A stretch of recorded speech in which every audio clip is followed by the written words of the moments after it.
¿Trajeron Biblia? Si no trajeron Biblia, pobrecitos de ustedes. No, ahí tienen en el celular Biblia. Pueden buscarla y vamos a entrar a la palabra de Dios. Hoy vamos a hablar de un tema. ¿Hacia dónde vamos? Pero no piense que es política. No estoy hablando de hacia dónde vamos en las elecciones, no. ¿Hacia dónde vamos a nivel mundial a la luz de la palabra de Dios?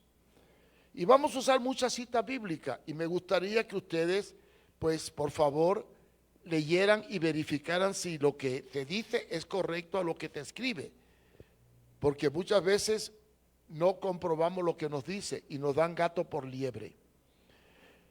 Voy a empezar hablando de lo que dice el profeta Daniel. Hay dos libros en la Biblia que se entrelazan, Daniel y Apocalipsis.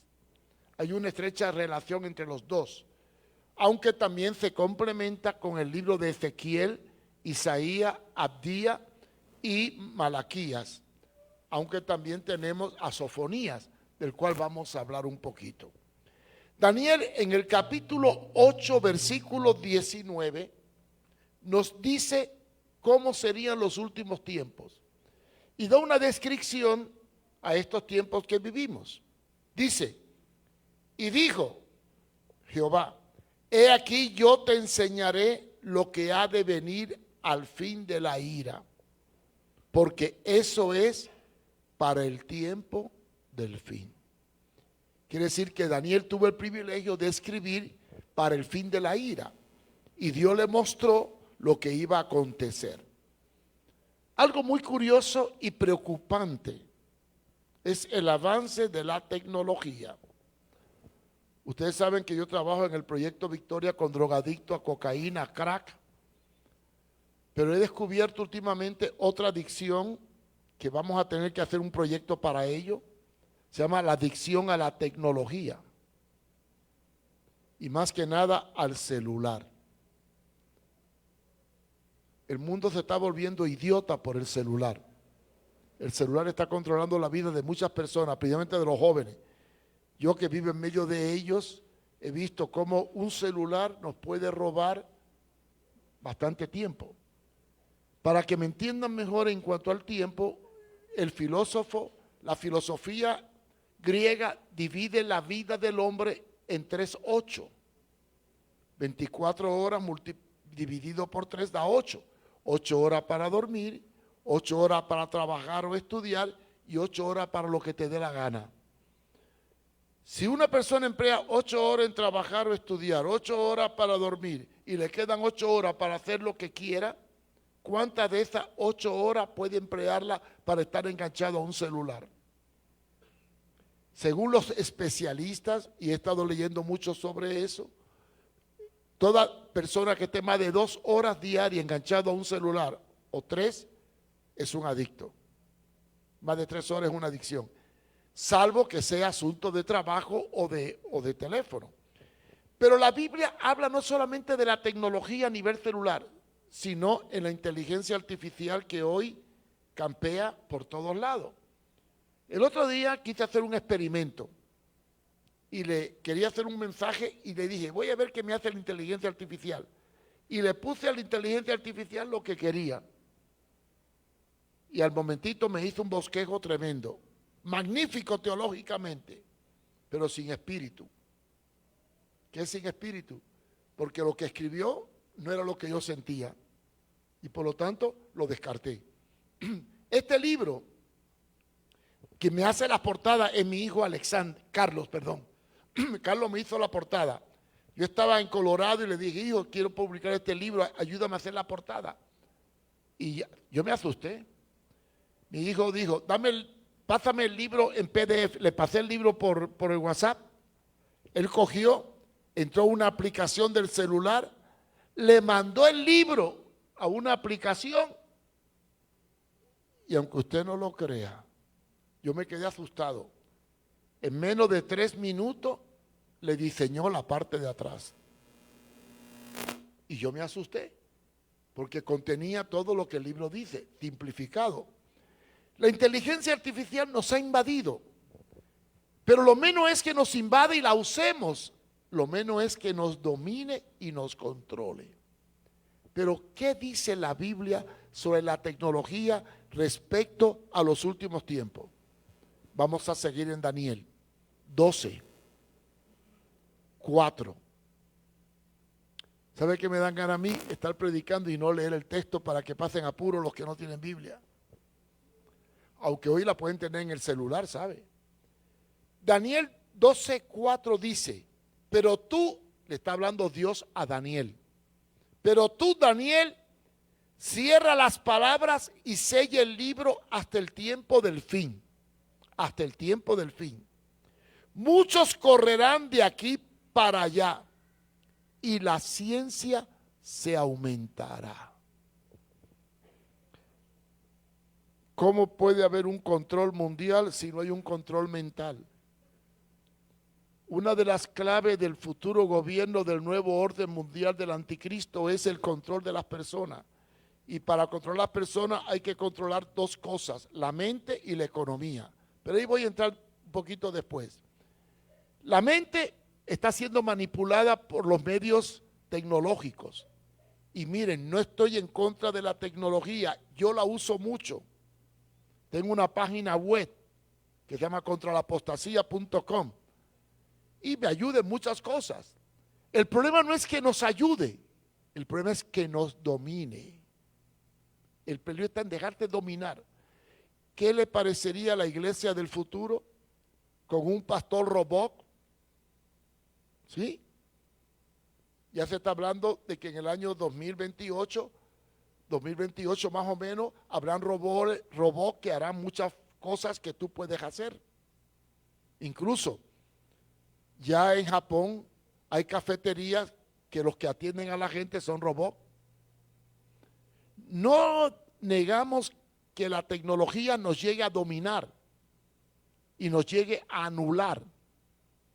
El peligro no está en el avance tecnológico, el peligro está en que nos enganchemos en el avance tecnológico. Pero ¿para qué sirve la economía? ¿Para qué sirve la tecnología? Para controlar la economía.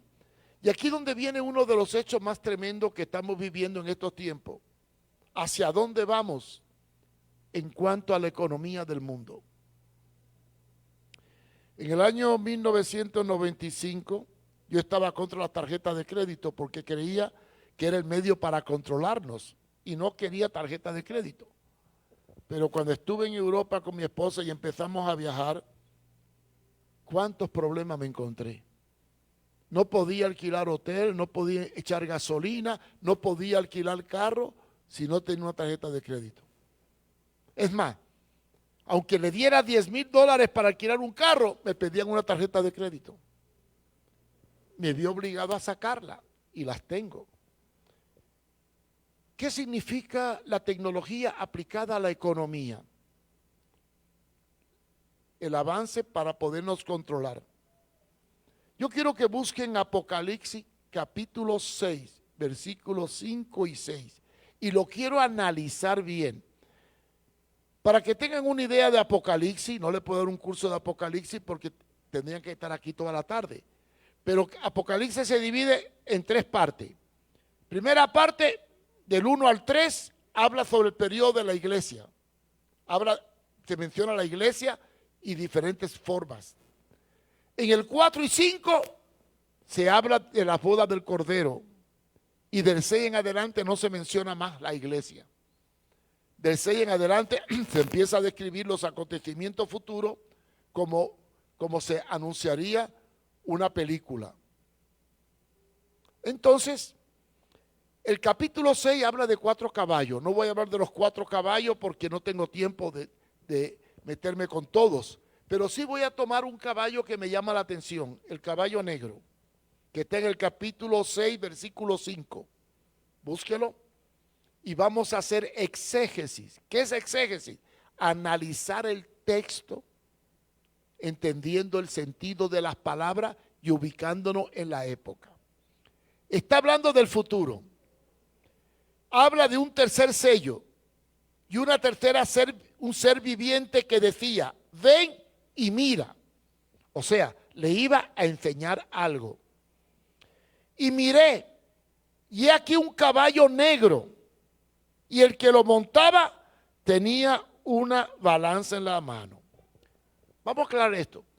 Juan tenía que describir una visión con un vocabulario muy limitado y en una época muy atrasada. Recuerden que en esta época no existía nada de tecnología, bueno, nuestro vocabulario no existía en aquel entonces. Y, o sea, estas palabras que usamos de digital, internet, celular, todas esas palabras tecnológicas no existían. Y Juan vio algo y tenía que describirlo con el vocabulario de su época. Y habla de que traía una balanza en la mano. Históricamente, la balanza a lo largo de toda la historia tiene dos significados: o justicia o economía. No tiene otra explicación. La justicia, los griegos la representaban con una balanza, y la economía también se representa con una balanza. La pregunta del versículo 5 es: ¿de qué balanza está hablando? Siempre he creído que la Biblia es su propia intérprete. Un texto explica al otro. De manera que la balanza del versículo 5 es explicada en el versículo 6. Vamos al 6.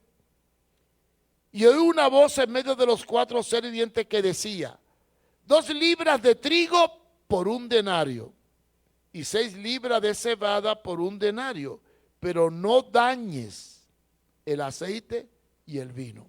Noten aquí, está hablando de precio. 2 libras de trigo por 1 denario. Ahora bien, aquí viene el lío. Nosotros no consumimos el trigo porque el trigo es algo que se usa más en el oriente. Aquí, aunque se usa en la pizza y en algunas cosas. Pero si tuviéramos que adaptar este texto al estilo hondureño, diría 2 libras de frijol por 1 día de trabajo. 1 denario es el equivalente a 1 día de trabajo. ¿Qué está hablando? Subida de los precios. Y después dice 6 libras de cebada. Cambiemos la cebada por el maíz. 6 libras de maíz por 1 día de trabajo. Pero por favor, no vendas ni el aceite ni el vino, ni el café ni la manteca. Estamos adaptando el texto a la cultura nuestra. Nosotros no usamos mucho ni trigo, ni cebada, ni aceite, ni vino. Lo que más usamos es manteca, café, frijol y maíz, que es la dieta. ¿Qué está hablando este texto? La balanza, medida. Los precios, inflación. Crisis económica. ¿Por qué viene la crisis económica? Bueno, yo recientemente me quedé asustado hace unos meses cuando viajé a Miami, a mi chequeo médico, y fui a comprar 12 huevos. Me dio un susto, que valían $2.60, $2.80, los 12 huevos estaban a $10 los 12 huevos. Y escaso. Ahora que fui en diciembre había bajado a $6, $5 los huevos. ¿A qué se debe la subida de precio? ¿Por qué sube un producto? Solamente hay 2 explicaciones.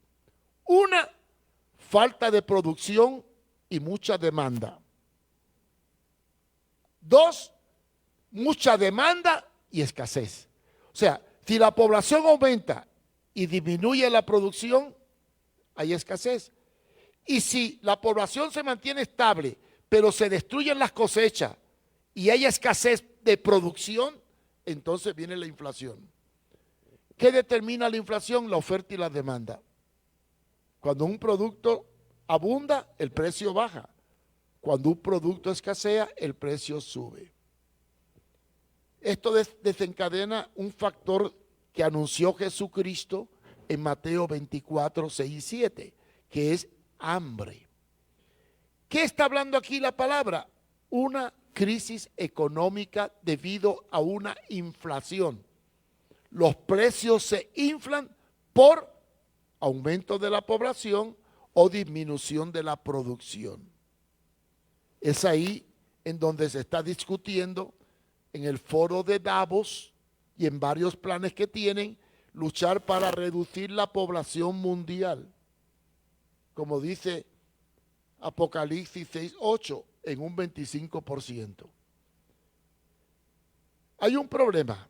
El cambio climático está dañando la producción de alimentos. Por otro lado, la población está aumentando. Esto crea un desbalance en la economía y en la producción. Ahora bien, ¿qué tiene que ver la escasez con el futuro? ¿Y qué tiene que ver la economía con la tecnología y el futuro? Vamos a ver ahora. La tecnología establece los mecanismos de control, manipulación. La economía es la base del sustento de una nación. Apocalipsis capítulo 13 combina la crisis económica con la crisis tecnológica. En el capítulo 13, versículo 16, bueno, el capítulo 13 habla de la bestia. La bestia. En un libro que tengo que se llama Cristianismo en Causa y Decadencia, analizo que la bestia y el falso profeta ya están aquí. Siempre pensamos que la bestia, ¿qué es?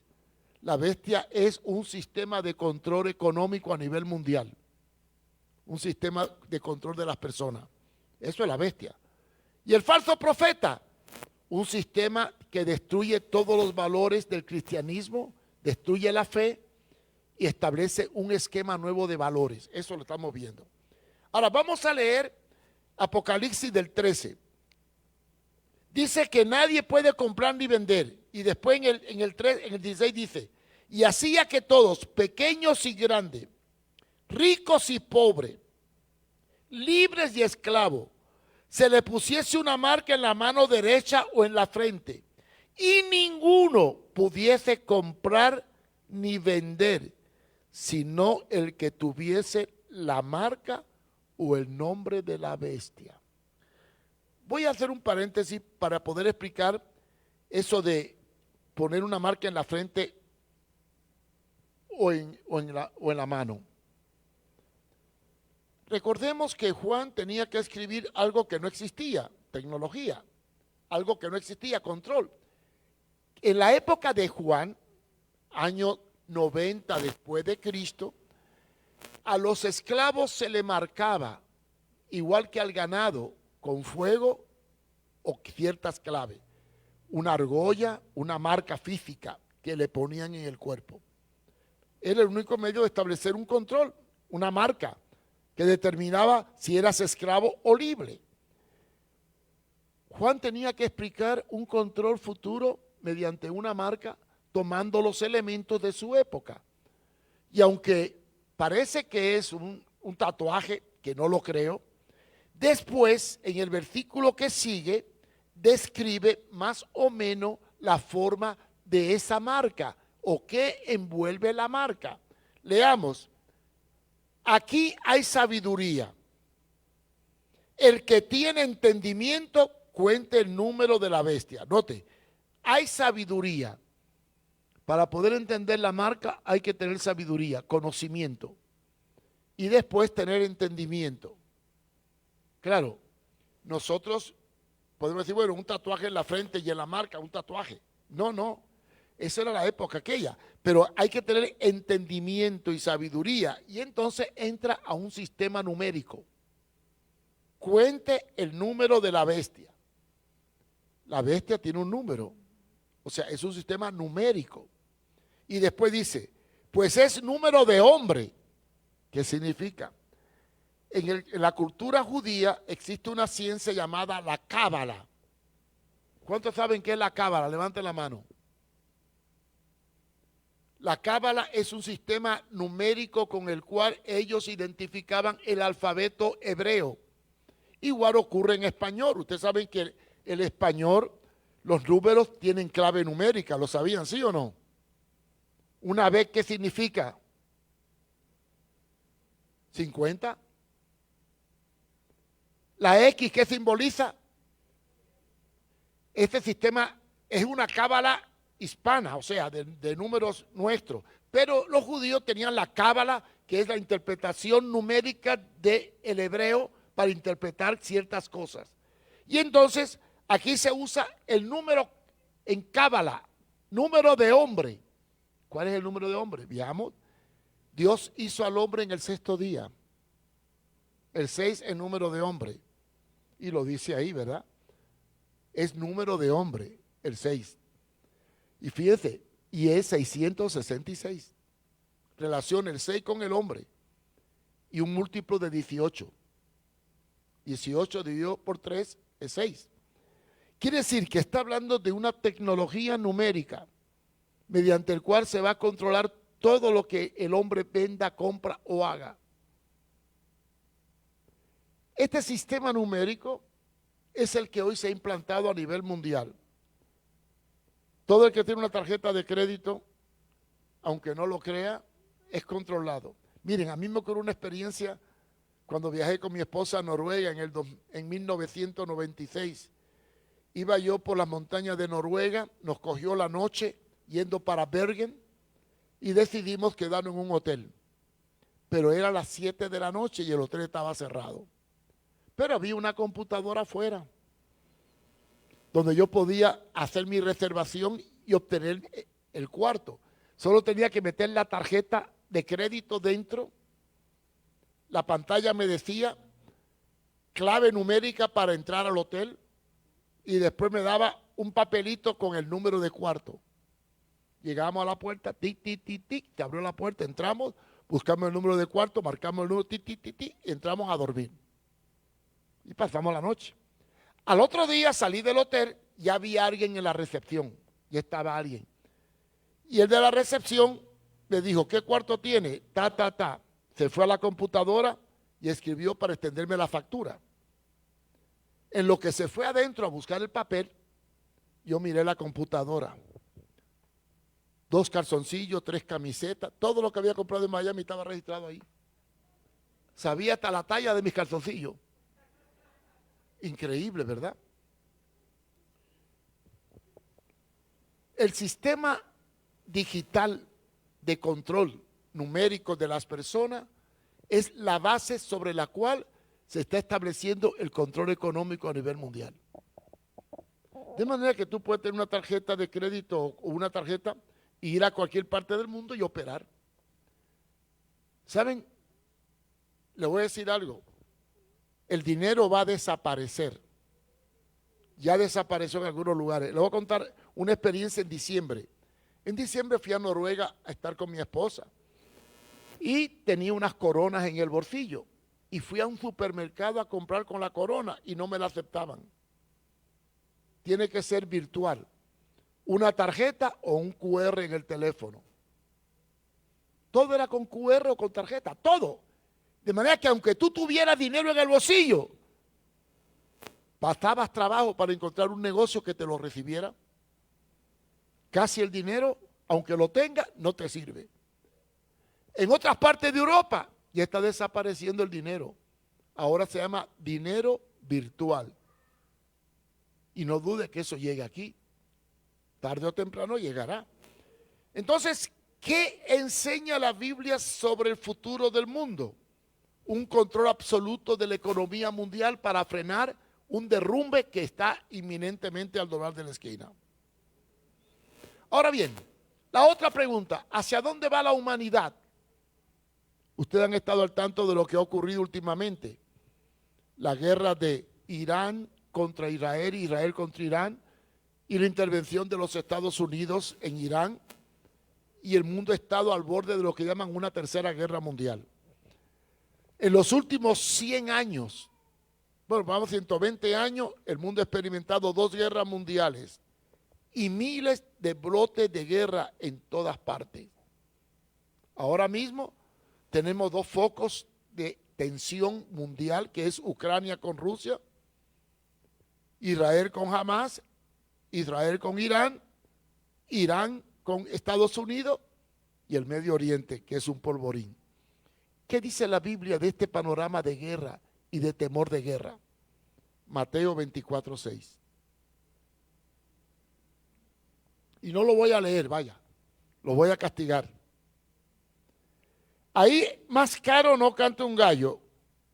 Habla de la situación que vivimos hoy. Guerra, rumores de guerra, y nos llama a no turbarnos, porque todo esto tiene que acontecer.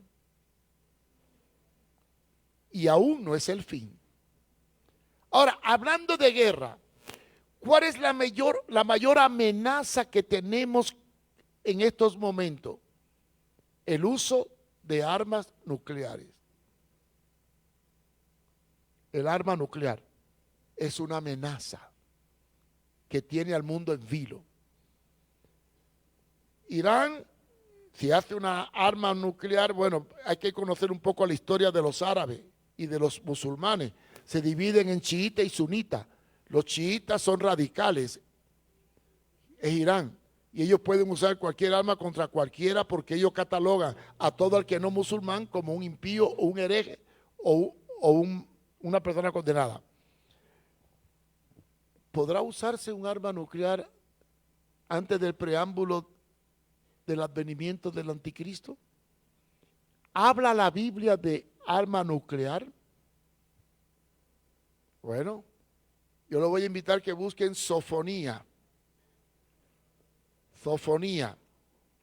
Suena muy raro, ¿verdad? Hasta los últimos libros. Son los profetas menores.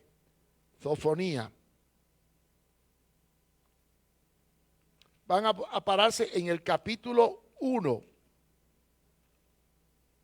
Y vamos a ver qué nos dice Sofonía en el capítulo 1. ¿Lo tienen? Digan amén si lo tienen. Dice 1:17. Y atribularé a los hombres y andarán como ciegos, porque pecaron contra Jehová. Y la sangre de ellos será derramada como estiércol.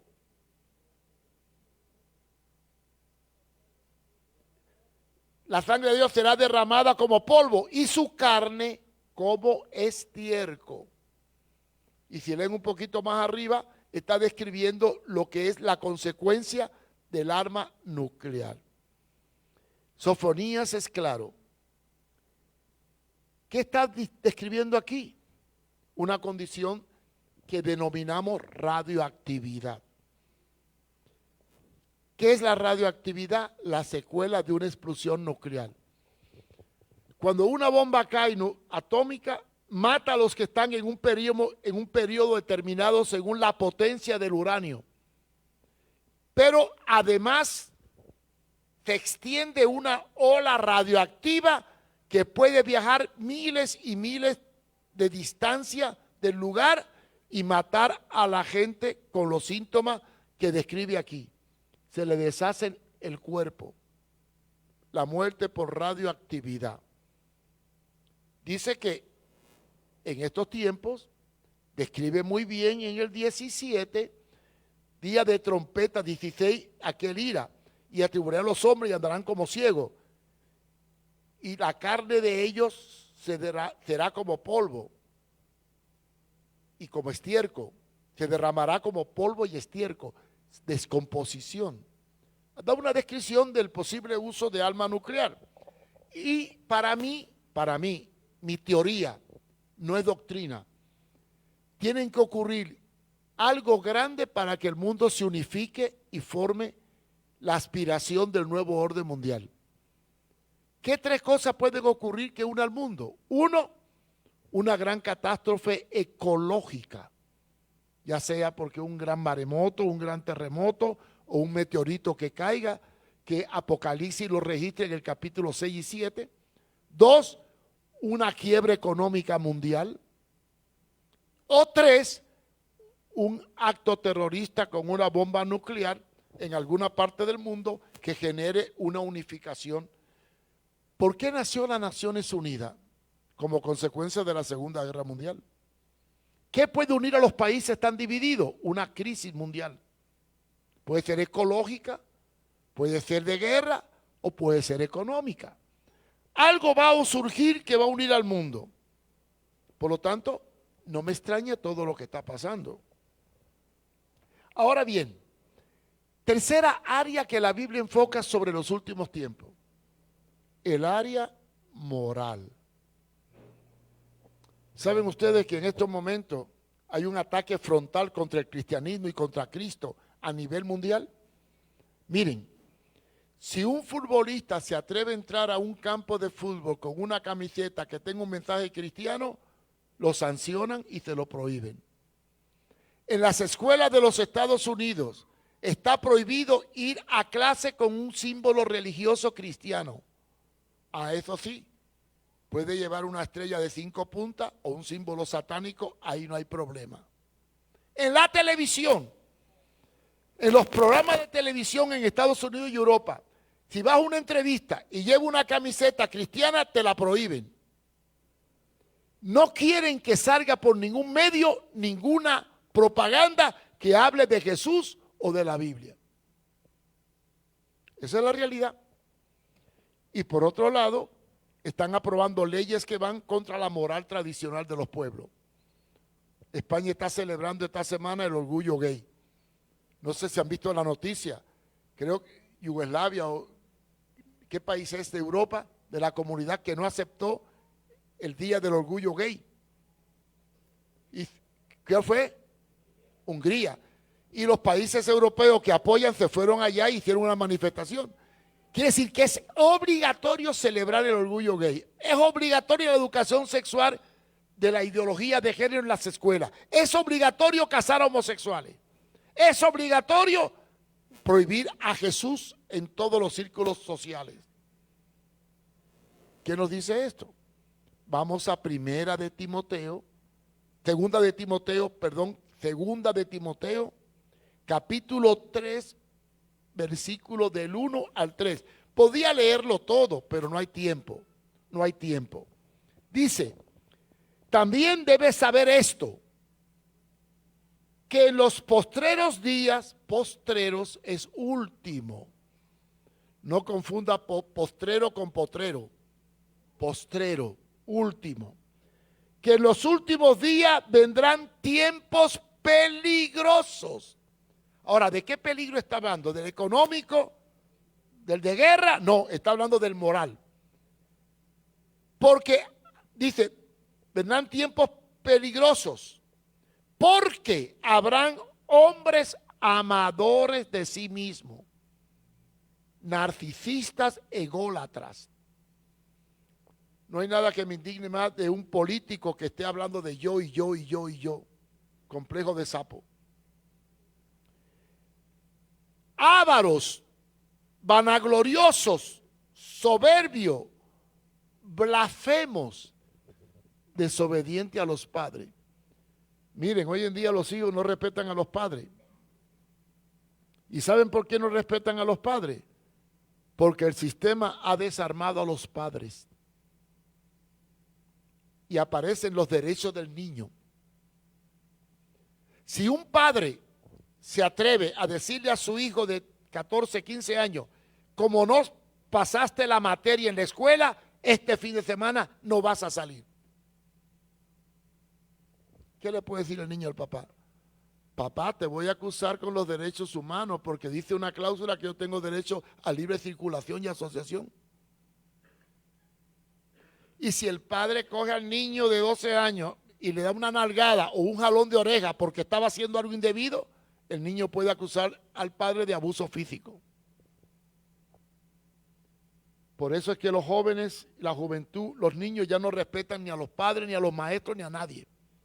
Por eso es que dice desobediente a los padres. La desobediencia será una cultura impuesta por el sistema. Después dice ingratos, impíos, sin afecto natural, implacables, calumniadores, intemperantes. Bueno, y empieza a describir toda una serie de cosas. ¿Qué está describiendo el apóstol Pablo en los últimos tiempos? Una decadencia moral absoluta en la sociedad. Y lo estamos viendo hoy. Y ha llegado a tal grado la decadencia moral y social que hasta la iglesia corre peligro.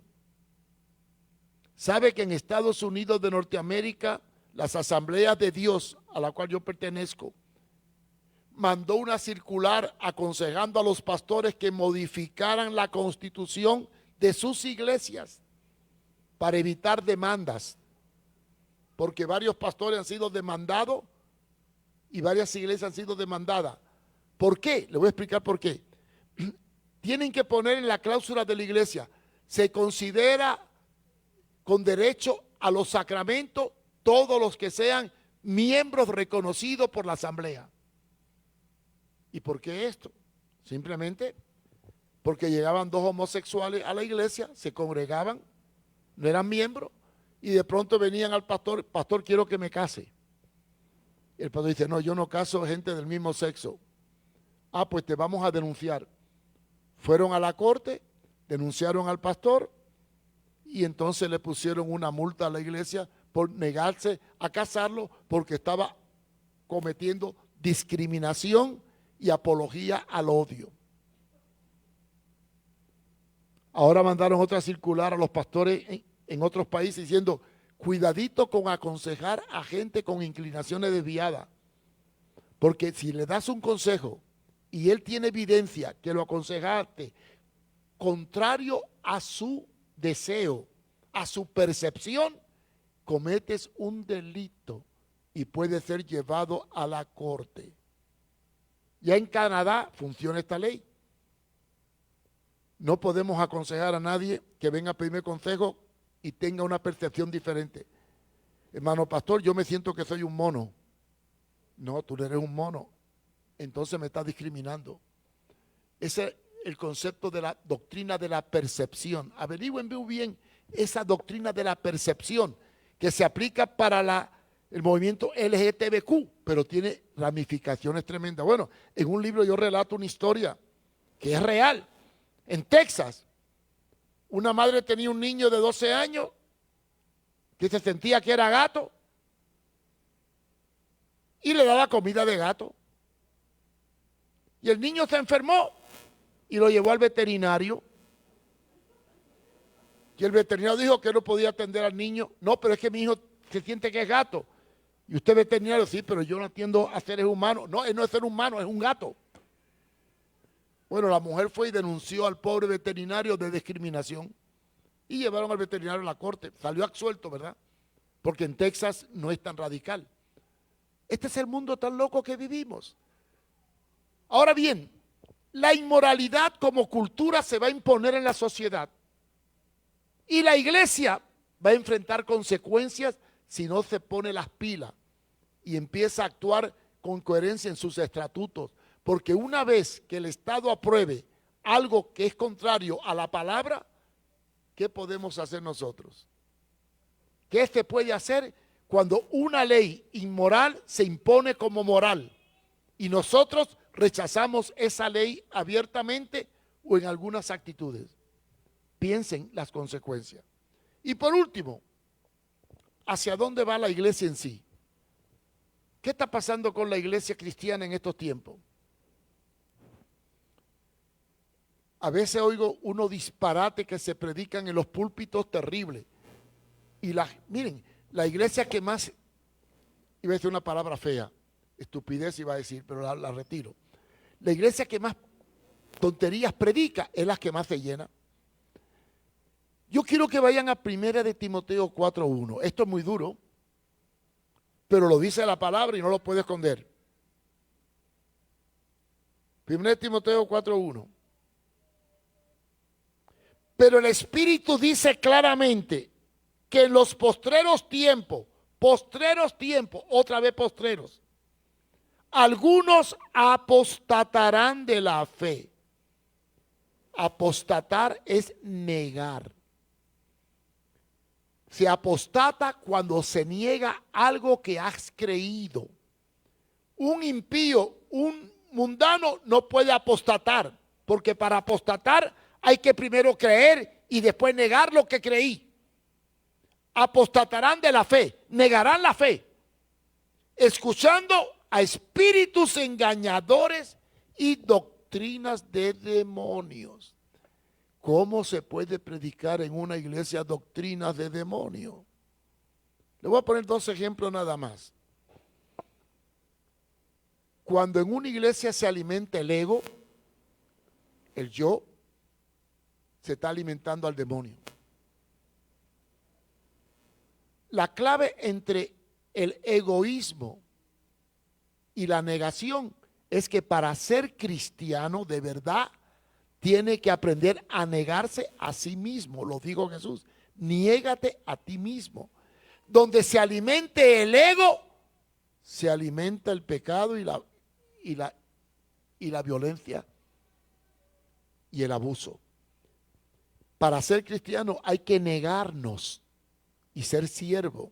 Alimentar el yo, el título, la prepotencia, la arrogancia, es doctrina del diablo. Y otra cosa que se predica mucho en las iglesias, la doctrina de la prosperidad. Decir que para ser un buen cristiano hay que ser rico, que la meta del cristiano es ser rico y próspero. Y usa un texto por ahí que está en Primera de Juan o en Segunda de Juan, pero se olvidan de lo que Jesús enseñó. ¿Qué enseñó Jesús? No os afanéis por el día de mañana. Cada día tiene su propio afán. Bienaventurados los pobres. Es más fácil pasar un cabello por el ojo de una aguja que un rico entre en el reino de los cielos. Cristo combatió la riqueza. Además, tienen el descaro de decir que Jesucristo fue rico y millonario. Y la gente lo cree. ¿Qué rico y millonario puede ser un hombre que nació en un pesebre prestado? Entró en un pollino prestado. Cenó en una casa prestada y lo enterraron en una tumba prestada. Jesús vivió de prestado. Usar la palabra para despertar la ambición se llama predicar satanismo. El pecado más grande del ser humano se llama ambición y codicia. Y el 10º mandamiento es claro, no codiciaréis. Por lo tanto, en la iglesia que no se predique la palabra correcta, se está predicando doctrina diabólica. Ahora, ¿cómo describe Jesucristo la condición de la iglesia en los últimos tiempos? ¿Cómo describe Jesucristo la condición de la iglesia en los últimos tiempos? Mateo 24, 22. Y ahí sí vamos a hacer escatología, vamos a hacer una analogía y un análisis crítico. Y si aquellos días, hablando de los últimos tiempos, todo Mateo 24 es un capítulo profético, que es como un tráiler, no sigue un orden. Y si aquellos días no fueran acortados, la palabra acortar es reducir, disminuir. ¿Están de acuerdo conmigo que acortar es eso? Acortar es disminuir, reducir, menguar, achicar. Y si aquellos días no fueran reducidos, acortados, achicados, nadie sería salvo. Mas por causa de los escogidos, aquellos días serán acortados. En otra palabra, y en un hondureño catracho popular, si no me apuro, me quedo sin iglesia. Eso es lo que dice. Y lo último que voy a decir, ¿en qué me baso para decir que el tiempo de la iglesia en la tierra va a ser difícil en los últimos tiempos? En una pregunta que Jesús hizo, cuya respuesta ya la leímos en Mateo 24, 22. Y la pregunta se encuentra en Lucas 18, 8. Y con esto termino. Lucas 18, 8. Os digo que pronto se hará justicia, pero cuando el Hijo del Hombre venga, pregunta, ¿hallará fe en la tierra? ¿Hallará fe en la tierra? Ahí tenemos todo el panorama. Un mundo en guerra, una crisis económica, una decadencia moral galopante y una iglesia que no está preparada para enfrentar lo que viene porque se le está predicando mentira y no se le está abriendo los ojos para enfrentar la realidad que viene. Hace muchos años en el año 2002, por ahí, yo prediqué un mensaje de que venía una crisis, iba a haber escasez. Y un hermano me dijo, hermano Mario, usted es un pájaro de mar agüero. Siempre predica cosas feas. En vez de predicar optimismo. Hermano, bueno, pasaron unos meses y vino una crisis mundial en el Medio Oriente y escaseó el petróleo en Honduras. No sé cuántos se acuerdan que solo te vendían 3 o 4 galones. ¿Se acuerdan? Y que el frijol se puso por las nubes, que tuvieron que traer el frijol negro de Guatemala. Y yo me puse contento porque como cubano me gusta el frijol negro. Y entonces nada más que había frijol negro porque escaseaba el rojo. Y después me dijo, hermano Mario, lo felicito. ¿Y por qué? Perdone que le haya dicho que usted es un pájaro de mar agüero, pero usted es un buen profeta. No, yo no soy profeta. Yo simplemente veo la noticia y la noticia me dice lo que viene. Si yo veo que en el Medio Oriente hay una crisis, indudablemente que con el tiempo va a repercutir aquí. El petróleo va a subir. Si se cierra el canal del Mus, la guerra en el Medio Oriente, aquí vamos a sentir las consecuencias económicas. Si nosotros leemos la palabra de Dios y vemos la noticia y observamos la realidad, podremos saber que estamos viviendo tiempos peligrosos. Y entonces, sabiendo que los tiempos son peligrosos, ¿qué tenemos que hacer? Prepararnos y apercibirnos, porque los días son malos. Yo sé, hermano, que el Medio Oriente es un polvorín, el mundo está en crisis. En Honduras podemos ver una inflación terrible. El Empira ya está por 26 puntos, casi 13. Los productos suben. Indudablemente vienen tiempos difíciles. Todo esto que les digo está anunciado. Y lo que viene está anunciado. Y por lo tanto, tenemos que estar apercibidos, porque cielo y tierra pasará, pero su palabra no pasará. Leamos, estudiemos y preparémonos para enfrentar tiempos difíciles. Quizás la próxima vez que les predique hablaremos de cómo prepararnos para lo que viene, porque lo que viene, viene. Y la iglesia tiene que estar preparada para subsistir y predicar a tiempo y fuera de tiempo. Porque, hermanos, los días son malos. Vamos a orar. Amante Dios y Padre eterno, te damos gracias en estos momentos por tu palabra. Vivimos en una tensión mundial por la crisis que hay en el Medio Oriente y por la crisis económica que abate casi todo el mundo. También por la crisis política que vive el país y por la violencia que se está desencadenando. Ayúdanos a entender el tiempo y la sazón de los tiempos. Y como pueblo de Dios, estar preparado sabiendo que tu venida está cerca y que algo terrible está por ocurrir. Que no nos coja desprevenido. Que estemos como las vírgenes sabias preparando las lámparas con el aceite para tu venida. Y estemos atentos a las señales de los tiempos para que estemos preparados para el encuentro con Jesucristo. Gracias, Padre, por tu palabra y bendícenos. En el nombre de Jesús te lo pedimos. Amén, amén. Dios les bendiga, Dios les guarde.